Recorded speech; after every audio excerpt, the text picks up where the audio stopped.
I am an independent ordained Christian minister. I'm a field investigator for the Southern California chapter of MUFON International. I believe I'm ready, but could you just explain to me what it is we're actually going to be doing here? The revelation that's coming forth in a very official way that ET is real, it's called non-human intelligence officially.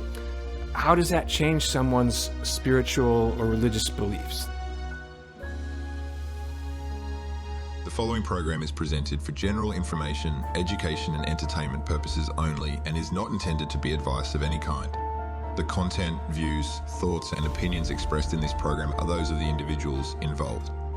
The use of information on this program is at the user's own discretion. And here we are again, Reverend Stu. How's it going? Thank you. Great to see you again, Mike. Likewise. So I'm really excited to say for the first time ever, welcome one and all, wherever and whenever you may be. This is Universal Disclosure, meeting the moment. My name is Mike. I am a active UFO field investigator in Southern California, here with my co-host, Reverend Stu of Melbourne, Australia. And Stuart, how's it going today? It's going great. I am, for the audience, I am an ordained independent Christian minister. So that's the capacity I function in. And I'm very interested in these topics we're going to be discussing today. I have been for a very long time. Yeah, I mean, I think this is a really great combination. You're being a minister and myself being a field investigator, and sort of comparing notes and such. And in our first episode, we just sort of did an introduction as to who we are, why we're here, what this conversation is all about. And now, are you ready to get back down to brass tacks with me, Stuart? I mean, I'm ready. It's very interesting. I mentioned in the first episode that these conversations were kind of private in the past, but now in this new paradigm of people talking more openly about these kind of topics, I'm willing to speak openly. I think that's awesome, and thank you so much for your openness to it. I personally consider you a spiritual leader, and that, of course, is sort of the main topic of at least our first season here at Universal Disclosure. So what I wanted to do is just try to get right down into it with you. And in the last episode, you had mentioned or alluded to not only the fact that people in your congregation, I hope I'm using the right word, I'm assuming all religions use sort of the similar terminology, but your community, as it were, people come up to you and on a regular basis to either talk with you or maybe get your advice on non-human intelligence. And that's sort of the formal term. Sometimes we might say ET, but I mean, really, non-human intelligence is the formal term that we're talking about. So can you sort of outline or go into what does that look like? Does somebody come up to you like immediately after a service, or is it like one of the church's social events, or do they make a private appointment? How does that even happen to begin with for someone to approach you about this topic? Okay, so in the past, it's more so been one-on-one, particularly when I was more involved in what may be termed as mainstream Christianity, now more involved in esoteric, mystic, Gnostic Christianity. And in those type of paradigms, those type of churches, we speak about all kinds of interdimensional entities. As a matter of course, it's not particularly unusual, but when I was moving more in the mainstream kind of church paradigm, it was more one-on-one. So someone would come and say, I've had these strange things happen, strange occurrences at, I don't know, some of the hallmarks, 3 a.m., something happens. And I'd be like, yeah, okay, I hear you. I would always feel honored when they'd open up to me, and then I'd share some of my experiences, which then in turn would free them to open up even more on the topic. So I'd say, okay, so this also happens, doesn't it? And they'd be like, yeah, how do you know that? I'd say, well, I've been through that myself, and I've spoken to other people who have. Now, I wouldn't reveal or betray any confidences. I wouldn't then go and speak to anyone else about what was spoken about. And that's what I was referring to earlier, where these topics were private. because people were concerned to come forward. They were worried about what others would think about them. And I always felt honored that people felt willing and comfortable to open up to me on those topics. It's a real privilege. Yeah, I couldn't agree more with you on that, especially with the confidentiality aspect of it. When even if I'm investigating a case, it's just a default sort of standard in this particular field, as it were, as well as other fields too, where, you know, if ever I say anything about a case that I worked, I'm never going to reveal the identities of the people, even if they are okay with me doing it. I simply wouldn't, because it's just not. It's not about the person. It's about the topic and about, you know, us as a larger group of people, not necessarily like about you or me personally. You know, we're having this conversation for the sake of, you know, the larger group of folks here with us. That's very interesting. I should mention this too, in the more esoteric, Gnostic, mystical kind of realms of Christianity, and mainstream Christians see those kind of churches with that orientation as heretical, which I understand. I've been in both types of churches. In those more Gnostic, mystical, esoterical churches, we talk about interdimensional beings as a matter of course, like I discussed, and we make connections and associations. So I was following these two courses independently for a long time, of the kind of ET, extra dimensional, interdimensional beings, and this esoteric Gnostic path. And to my amazement, the two topics began to converge. One informed the other, much in a Jacques Vallée sort of way, where he was seeing the connections between mythology, the Fae, the fairy folk, Celtic mythology, indigenous mythology, this connection about what these entities are.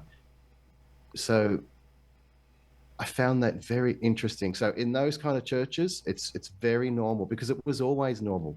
Now, we might not have realized that the two were connected, but once, especially I can speak for myself, once I started to see the connection, I was on a bit of a roll. You know, now it doesn't mean I understand everything, but I'm aware of some of the motifs, some of the behaviors, some of the timings of things at different times of the year in different locations. I might not get into the detail of all that, but I think you can sort of read between the lines on that one. Yeah, it's very interesting to me. Like when you and I first started talking about this, I was actually pretty surprised. Not that you as a person or an individual are open to the topic, but that your larger church is and is accepting of this, which then made me wonder, you know, what about everybody else? What about you know, Judaism, Catholicism, yeah, you know, Mormons, Buddhists, like, and I think the sort of overall mission for this is to talk to perhaps you know, every one of them, as many as we can, and throughout the world, because we can clearly do this sort of virtually, even in a live setting in the future. And I'm starting to reach out locally here to see who I might be able to bring in on the spiritual leader sort of aspects and side of things. And I encourage you to maybe do a similar thing where you are. And the distance between us too is going to make this really interesting to see what is there commonalities in the belief system of the different denominations of religions. Well, it's more nuanced than that even, and this is an interesting thing. So the more you go to the outer of each philosophy or religion, the more legalistic it'll become, and the less mystical it'll become. So, for example, I'll speak for Christianity in that part. On the outside, you've got the legalistic, rule-following type Christians who see anything mystical as heretical, and the spectrum just goes right into Gnosticism. There's a whole paradigm, a whole spectrum of perspectives. Now, I know it's the same in other religions too. You'll have the outer core of not core, the outer shell of the religion, which is it's at the extreme. So it's more rule based. So I use an analogy. Like when you're learning anything, say you're learning music, at first you'll learn the rules. These are the rules. These are the structures. And then later on, you'll learn the intricacies and the more internal aspects of your craft, whether that's music, dance, art of any kind. And Mike and I are both artists. That's how we initially met.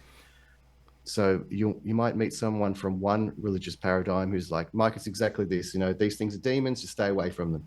And then you'll meet someone who's further in on the mystical, esoteric side who'll say, okay, what they are is beings who reflect your own state back to you. So I'm not saying you should seek them out necessarily, but when you do encounter them, you'll have they work as a barometer to reflect back your state. Yeah, I mean, there was to sort of touch upon what you said musically, just because that resonates with me a lot. Obviously, when I was many years ago. Long story short, I received a book from a friend. It was a very, very old book, but it was a book to teach piano. And at the very beginning, it says, and I'm paraphrasing, but I'm going by memory too, but it says, "Fortunate is the student who can learn all of the theory and rules in this book and then forget them and just play." And that's sort of... Wow. I mean, it's exactly what I said wow out loud when I read that. I was like, yeah, that's really what it's all about musically, and that is very applicable to this topic as well. And that's beautiful, Mike. I should make clear too that I've got nothing against any level of Christianity, any particular perspective. I've come full circle on my journey. I'm a Christian. I love Jesus. For me, he's the ultimate role model. What you're talking about there also echoes to me about a personal relationship with Jesus. So, and mainstream Christianity talk about that. I think that's a beautiful thing. A direct connection, a knowing, a revelation of information and spirit, and a connection on a heart level, integrity, seeing all humanity as one. What you do to the least of my brothers, you do to me. Absolutely stunningly beautiful teachings. So I'm not trying to discourage anyone. I'm not even saying one is right or wrong, but and I'll bring it back to the same analogy. So someone who's playing by the rules in music is fantastic. If you're playing in a big band, for example, you need everyone reading the charts, until they get to a solo. But if you're playing in an improvised jazz band, well, there's no sheet music. It might be a chart with an A section and a B section, and then you just go wild. So one's not wrong. One could be a path to the other. It's all interesting, informative, and beautiful. So I want to make that clear that I'm not casting any dispersions on anyone's perspective. But I was mentioning at the start earlier that this is something we might encounter. So we might go to one religious leader who says, no, Mike, I don't even know why you talk about this. Mike and Stuart, you need to stay away from this topic. It's dangerous. And then you might meet someone else from the same religion who says, oh, yeah, I can tell you a lot about this, but it's got to be in private. So that's going to be the tricky thing. Very, very true. And the last time you also, I don't remember if we were talking on the record at that point or if this was sort of like after the fact, but you were sort of alluding to how, and I think you had quoted Jesus by saying that the spiritual leaders had taken the keys of knowledge and hidden them. And, that sort of made me think, like when I was a kid growing up, I went to Sunday school. My parents went to church, and then, so I guess too little to understand what was going on. So I, go to Sunday school and essentially learn the same things that they're learning, but geared more towards, for a child, whereas the adults were go into the actual service. And then, as I got older, I go to the service. And from what you said, that really made me wonder, it's like, wow, because there was a point in my life that I sort of looked at things in terms of, I agree and believe with what is being talked about, but I also think that there's more to it that needs to be explored, and that's sort of how I went off on my own spiritual journey, as it were. I still, believe in God, and I would say Jesus Christ is my Lord and Savior, and I consider myself a Catholic still. I'm baptized and confirmed, but I have gone on my own spiritual journey as well, and I think it's because, I mean, I don't know, I don't know if you want to touch upon this or not, but if you remember that's what we were talking about the last time.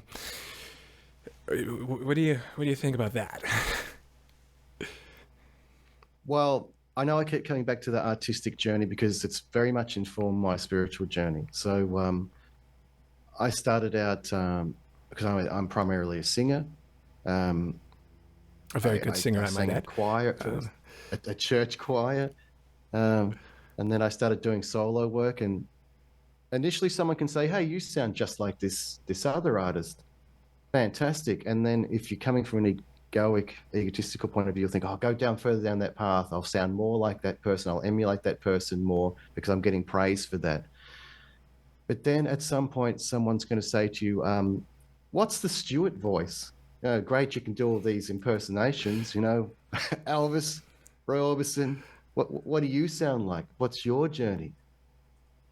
And I experienced this. I'm talking from firsthand experience. We're like, I'm not sure. And it takes a while to dig down to that level of authenticity, of your own unique beauty. And everyone's got it, everyone's unique. So their path is unique. Their spiritual journey is unique. And there's nothing wrong with starting out at Sunday school. I went through the same path. I started out Catholic as well. And, it still serves a purpose, it gets you started. And I went to a funeral for my uncle just recently, and the Catholic Church facilitated that, and it was a beautiful moment. I could have sat there thinking, they've got this wrong and that wrong, but that's not where I'm coming from. I'm just like, this was a step in my journey, and right now it's bringing the family together at a really painful time.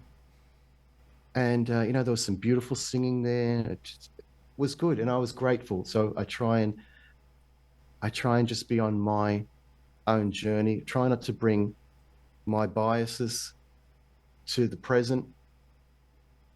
I'm talking about. Well, see, this is what you'll see in the outer core of religions too. They'll bring their biases and prejudices. Okay, God's told us that's not right, so those people aren't welcome. And the irony of that is not lost on me, because God's welcoming everyone, and they're on the perimeter saying, no, you can't come in because you've got this lifestyle or this kind of proclivity or whatever it is.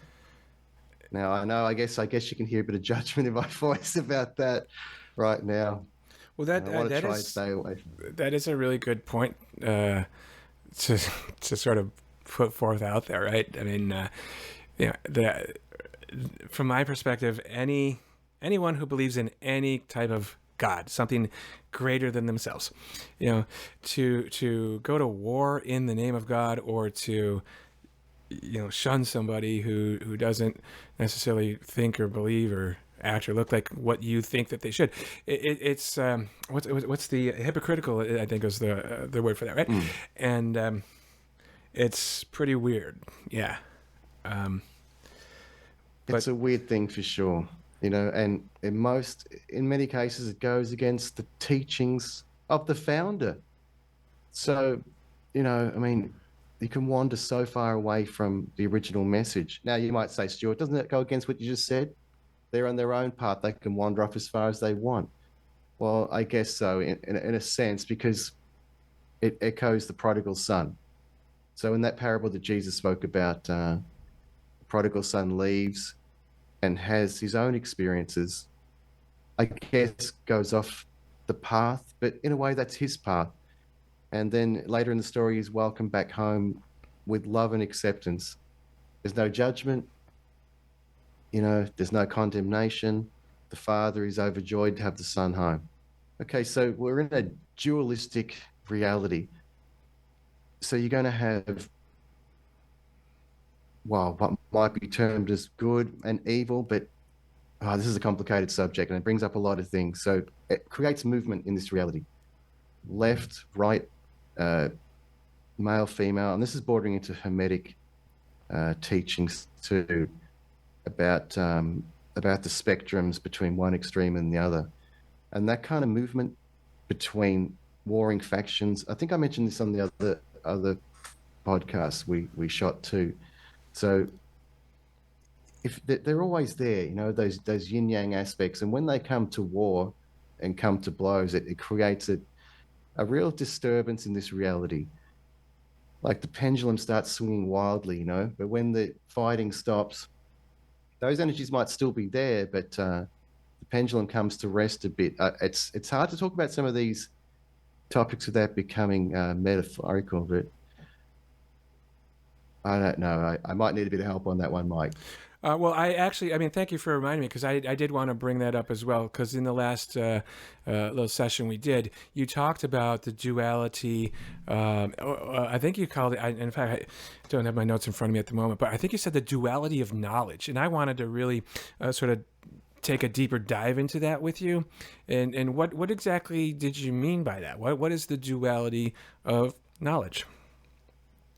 But I was meaning more in terms of the application of that knowledge. So I can learn a skill, any skill really, and I can use it for a positive end or a negative end. So, and that's the same with some of these esoteric groups. Now, just for clarity for the audience, I'm not a member of any secret society, Freemasonry, any of those sort of things.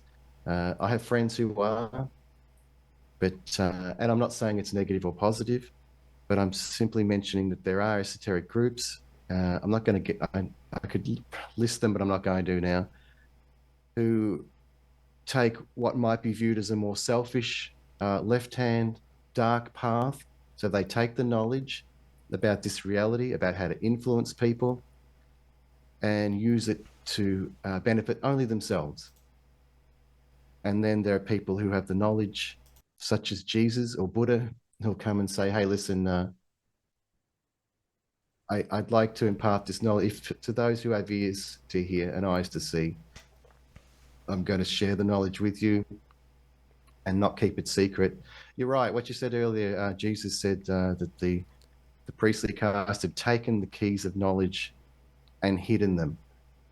And once I went on this whole esoteric path, I started to understand a lot more about what Jesus was doing, what he was revealing. I guess concisely, I can say that he was revealing some of this knowledge into the open, into the public. So the people that wanted to come against that were the exact opposite faction, who have taken the keys of knowledge and hidden them and want them to remain hidden. So that's the kind of thing I'm referring to. I mean, such a great parallel to where we are right now today. You know, I mean, with Jesus trying to put forth the truth, as it were, it cost him his life. And right now, today, with what we're talking about, there's allegations that other people have paid that same price too, potentially, and I really hope that's not the case. But I do sort of know as a fact that non-fatal harm has been put forth to folks in the past for even talking about this too, and I might end up saying this a lot because it's really easy to do with this topic, but I feel like we maybe went off a little bit into the weeds, and I want to bring us back into the focus point. And when somebody comes up to you in your community to talk, is there any type of like a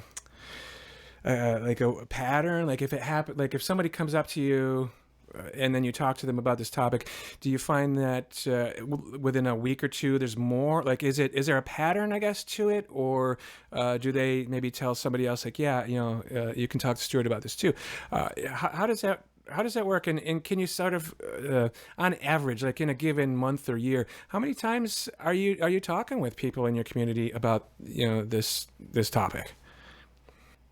All right, I get people talking to me about what some people might view as mundane type of situations fairly regularly, but these more esoteric topics, I guess they come up on average about once a month. And they're often started with, listen, I've never told anyone this, but I feel comfortable in telling you this. And then I know something important is coming. I pay a lot of attention. I always do. And I feel honored when they open up. And yeah, there are some motifs, some topics that come up. And I noticed that these topics tended to come up in abduction accounts too. So things such as trauma, childhood trauma, those type of topics will come up, and I'll just go there if someone wants to talk about that. I'm easy to talk to. I'm listening. I won't betray confidences. That's what I was talking about earlier. I can talk about themes that emerge, and sometimes some people do have, I guess, what might be diagnosed as a mental illness, and I'm not a doctor, so I'm not making that determination or diagnosis, but sometimes I think you can tell by the vibe of the people. So you might be able to tell this too, like when you're investigating a sighting. I think you can get a sense of the person you're speaking to, whether they seem grounded, whether they seem, and they're the ones I find particularly compelling, when someone who is well known in the community, and this happened to me before, and they start talking to me about some of the topics we talk about in private. They're just talking as normally as we're talking about them. There's no strange vibe. There's no strangeness. It's just the topic is strange. But if I feel like someone might have a problem, I probably talk to them more about, are you seeing a counselor? Are you seeing a doctor? Try and get a bit more of that background. So, and that's not to discount those people. It's a complicated thing. Now, I imagine you encountered this in some of your research too. Do you? You're making those kind of judgments or evaluations? Absolutely. And okay, so there's so many things that I want to sort of interject on this. I hope I can sort of remember them, potentially in the order. So the first thing is I do get that a lot, especially I don't know how to describe it, and I don't want to sort of say it the wrong way, but I can sense when someone's really seen something for real, right? And it just comes through to me. It comes through loud and clear. But also, I mean, I still do all the data, checking off data points and whatnot, just to verify that it wasn't anything prosaic. But it's just like it's sort of like an inner knowing for me. But it does often start off as, I've never talked with anybody about this, and and at the end, it's they're thankful for listening and helping in any way sort of possible. And that's the thing. One of the things I wanted to sort of mention about what you just said was that this happens to probably hundreds of thousands, maybe millions of people, throughout, not necessarily all at the same time, right? But, if you go back to sort of the beginning up until now, it happens a lot to a lot of people, and a overwhelming majority of them, they hold it inside. They don't even necessarily talk about it with their best friend or their spouse or anything. And sometimes it might be years or decades when they finally reach out, and they are just so.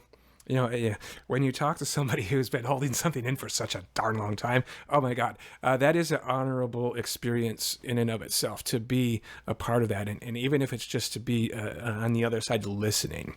But in some cases, you definitely want to, maybe make sure that they're seeing somebody who's perhaps more qualified to talk about some of the things, because you never know what's going to come up in and sort of where that stems from.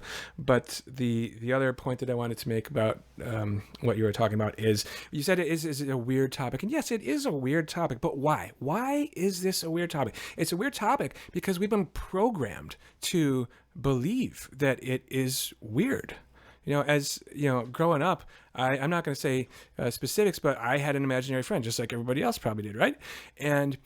But we're it's like, oh, that's not real. There's not monsters under your bed. There's no there's no little weirdos in the closet. But maybe animals and children tend to do see things that adults don't always see, and it's perhaps because they're innocent still and they haven't been programmed to shut it out. And because it's been shut out and down for decades, really, that's why it's weird.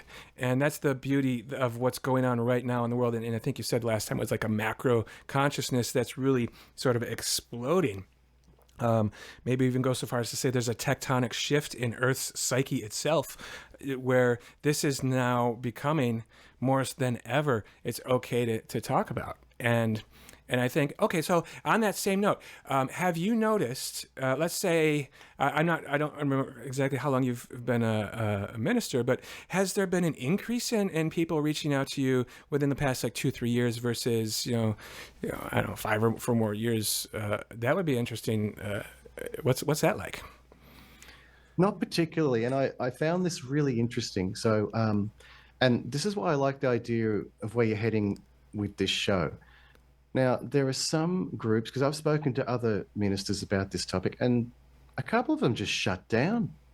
I was shocked. They didn't even want to talk about it. Just dismissive. Like I mentioned earlier, we might encounter some that say, no, just stay away from that. That's all evil. Just I urge you to not go there. But I don't think that's sufficient for someone who's had experiences, because it's basically equivalent to saying, listen, you best stop keeping your mouth shut about this because people are going to think you're crazy. I don't see that as particularly helpful. I don't know. Now, this comes back to what I was saying earlier. So if you've been handed the rule book on a certain religion and you consult the book, okay, what do we got for alien beings? Oh, there's no entry here. Listen, can't help you on this topic. All right, well, we're going to come back to that in a second, but yeah. So I think some of them are afraid, and I've seen the fear. And I'm talking about one-on-one conversations with other ministers. But also equally to my surprise, there are some who've opened up to me and said, this is what one of them said to me. There's a group of us who talk about these topics. All right, now this is the good stuff. Now we're getting it. Come on, spill it. Yeah. We've been talking about these. No, not me. I should connect with that guy again, because I am kind of intrigued. So see, it's so interesting. Like, it's one of those topics where. Okay, no, I'm sorry. I didn't mean to. No, I feel like I cut you off. You were about to say something I feel was really good. You were talking about talking with a group of ministers about all this, and then how did that go? Okay, so I've had some that don't want to talk about it, and one who said to me, "Yep, I'm all over this." And in fact, there's a few of us. He's got a small circle of ministers that discuss these topics, and I should have asked more questions at the time, but I took it to mean that they're quietly discussing these issues amongst themselves and not to their congregation yet, which I think is intelligent, because I'd certainly want to have a head start on this. So, okay, I'll talk from my perspective. So if that did happen, and a whole lot of people are saying to me, this already did happen a little bit in my personal life, where people came to me and said, hey, you seem to be all over this crazy stuff. That's how they view it, right? I don't like saying that, but they'll come to you and say, what's your take on this? And then I've got to be careful not to just open the floodgates. Okay, here's every crazy thing I've ever heard of before. They'll walk away thinking, well, that was a waste of 15 minutes. That's the 15 minutes I'm not going to get back again. But I might just keep the response fairly narrow. Okay, yes, I did see those reports in the news from the Pentagon about the tic-tac, and that might open to more questions. So what is that? How does that fit into our paradigm? Now, that's where I've got to be careful again, because I don't want to be one of those ministers looking in the book, what have we got for aliens here? Or the proper, template or response is this. So if I answer someone, well, that's your own journey, you're going to have to find it for yourself. You see, that's sort of irritating for them as well. It's hard to find that balance, because a lot of this is about your own journey. Okay, so yeah, so Maybe, I don't know, perhaps as we edit this out, we can put up some photos, paintings, as it were.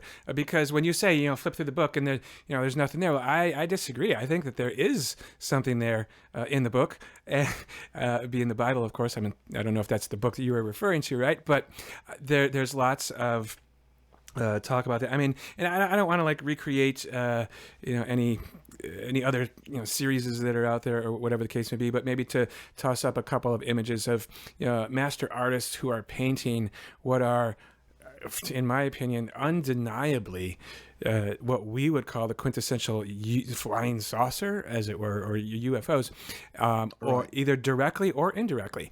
And at that, not to say that, like, I don't necessarily think people were like dumb way back then. Like, I don't think we're necessarily more intelligent than we were back then.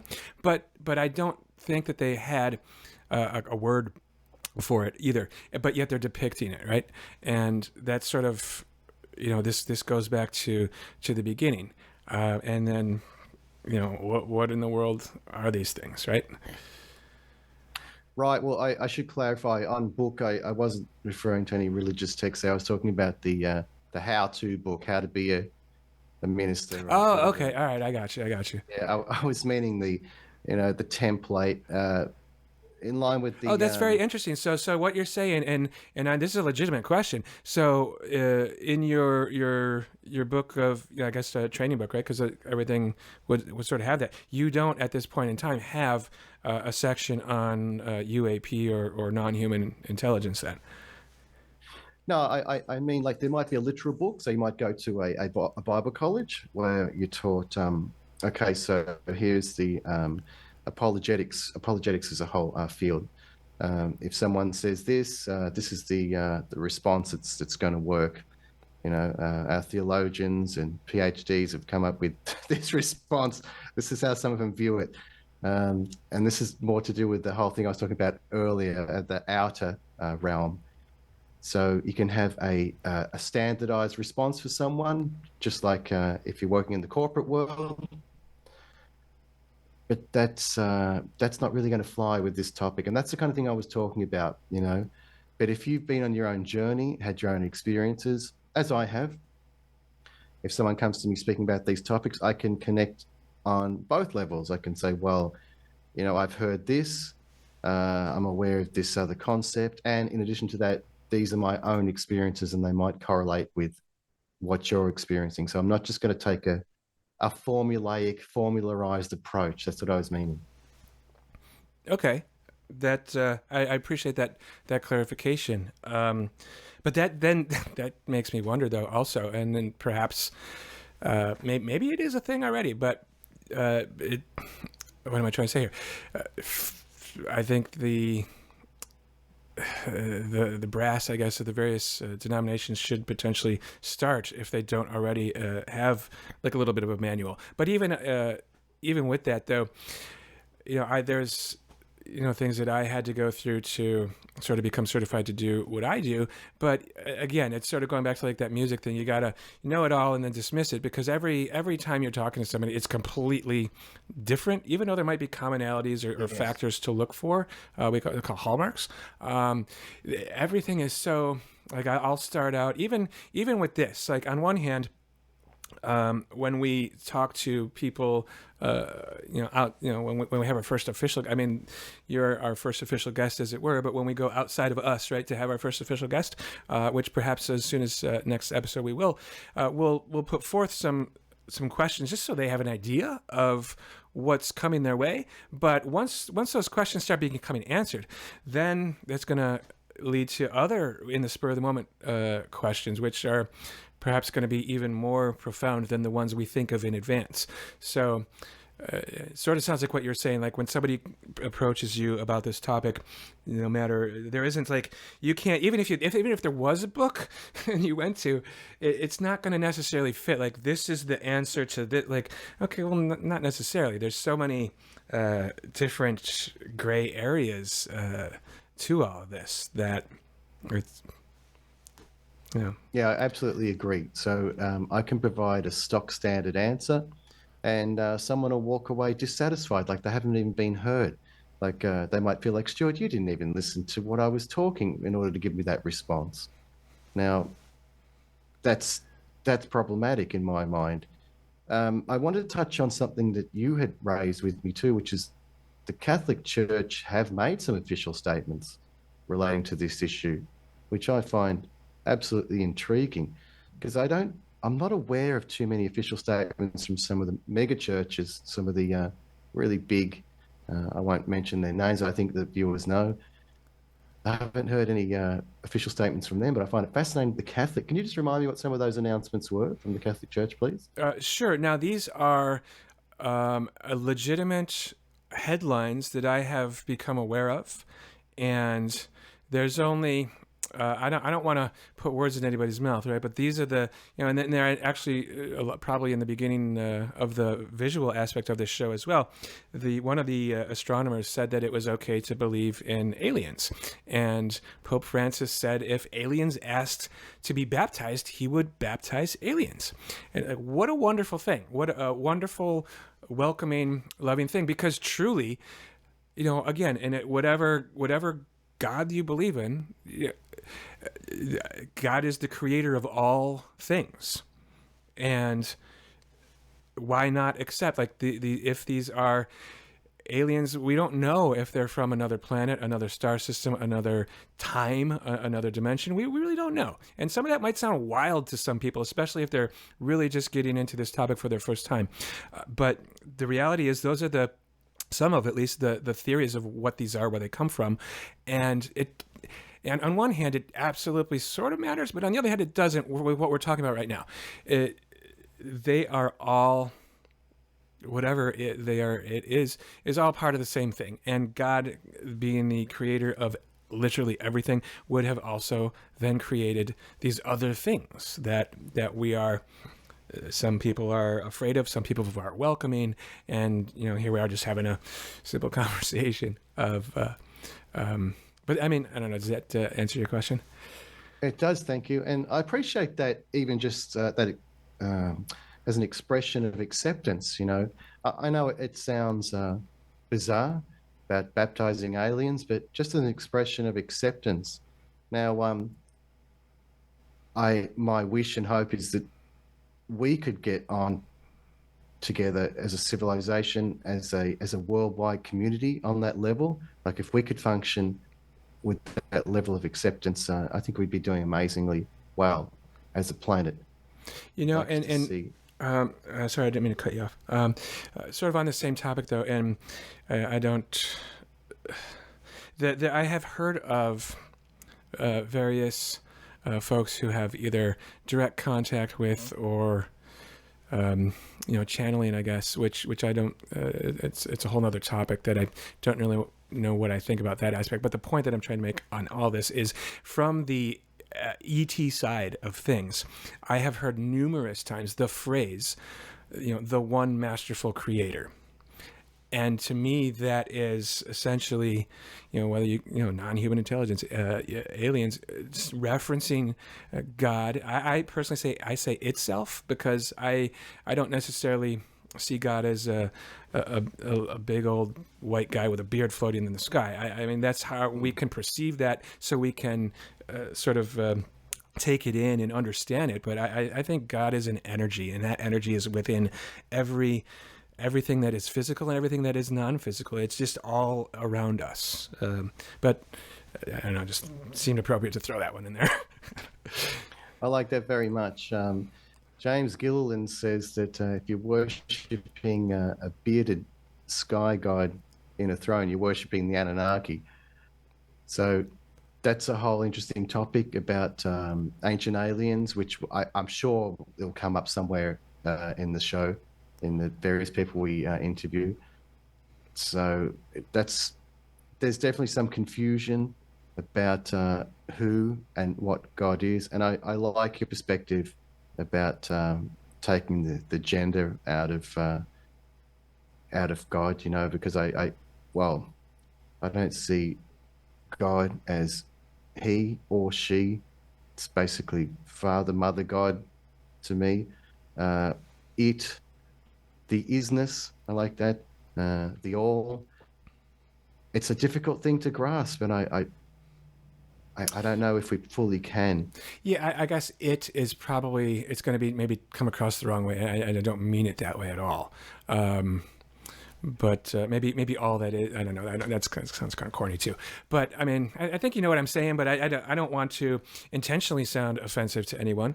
But I also recognize that by default, this topic will potentially be maybe a little bit offensive to some people here and there. But you know, the only way to grow is to be uncomfortable from time to time and face some things that maybe you don't want to face, right? Oh yeah, I mean, you got to take a few risks, I think, to open that discussion, and we might be pleasantly surprised by people's willingness to discuss the topic. Some of the people we speak to might get triggered or annoyed, like I've experienced firsthand in person, and that's informing in its own way. You know, I'm open to that. I'm open to those kind of discussions. I think it's amazing, and I'm hopeful that we end up talking to other folks like you, spiritual leaders throughout the world, as it were, who are as open to this. And again, as I said in the first little session, I'd be surprised if we don't encounter someone who is not open to it or has an opposing view. But that we still come on in. Let's have this talk. We welcome it all. I'm open to all types of discussions, all types of responses, because I want to have a mature discussion here too, and an open-heartedness and an open mind. And I think what you were saying earlier is a smart approach. We'd have some questions ready to go, just as a general template, and then just go where the conversation leads. Then it might be really interesting. Yes, and I just sort of remembered what was on my mind and I wanted to say earlier.